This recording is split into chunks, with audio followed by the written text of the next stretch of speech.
Today's video is about this special delicacy you can see on your screen. So these are the few ingredients I'll be using to make these yummy beans. Although these are not all the ingredients, but as we proceed, you're going to see all the ingredients I'll be using. Beans is one of the foods I love eating. In fact, in my home, we eat beans almost every day.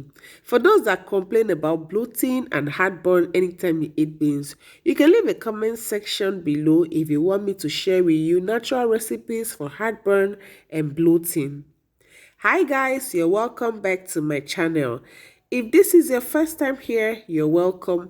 My name is Sandra Eze. Please don't forget to subscribe on my channel, turn on your post notification bell for more recipe. So guys, let's get started.